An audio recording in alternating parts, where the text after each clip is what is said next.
ইসলামে বিয়ে সহজ, কিন্তু আমাদের সমাজ এটাকে কঠিন করে ফেলেছে। যেমন ধরেন, ইসলামে বিয়ের নিয়ম হচ্ছে যদি সে প্রাপ্তবয়স্ক হয়, এটা ধরা হয় আনুমানিক 15 থেকে 16।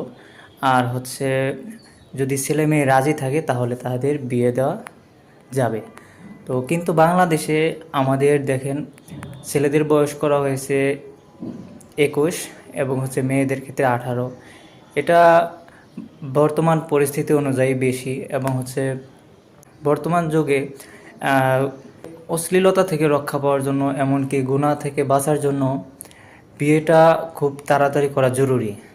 এবং আজকে লুবাবা 15 বছরে বিয়ে করাতে সবাই তাকে নিয়ে ট্রোল করছে, সাহাবাগীরা তাদের ক্ষোভ প্রকাশ করছে। কিন্তু যখন শত শত নারী ধর্ষণ হচ্ছে, কিন্তু তখন তাদের কোনো সমস্যা হচ্ছে না।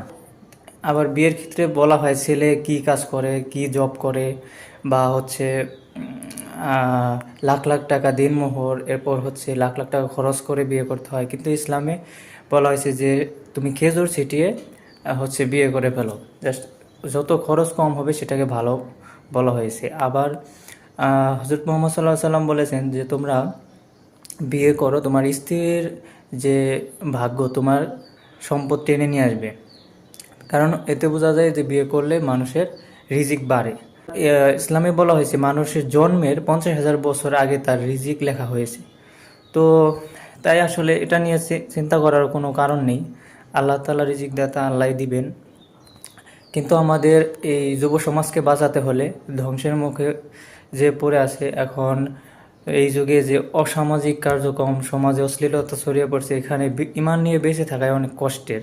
তো সেই অনুযায়ী আমাদের ইমান বাঁচাতে হলে, ধ্বংসের হাত থেকে বাঁচতে হলে বিয়ে করা জরুরি, অতি তাড়াতাড়ি। এবং বাংলাদেশের যে আইন রয়েছে 21 বছর এবং 18 বছর, এটা দ্রুত কমিয়ে নিয়ে আসা এটা সময়ের দাবি। আপনারা সবাই শেয়ার করে দিতে পারেন, এটা প্রশাসন পর্যন্ত যাতে পৌঁছায়, তারা হচ্ছে এই ব্যাপারে ব্যবস্থা নেওয়া জরুরি। তো ভালো থাকবে সবাই, আল্লাহ হাফেজ।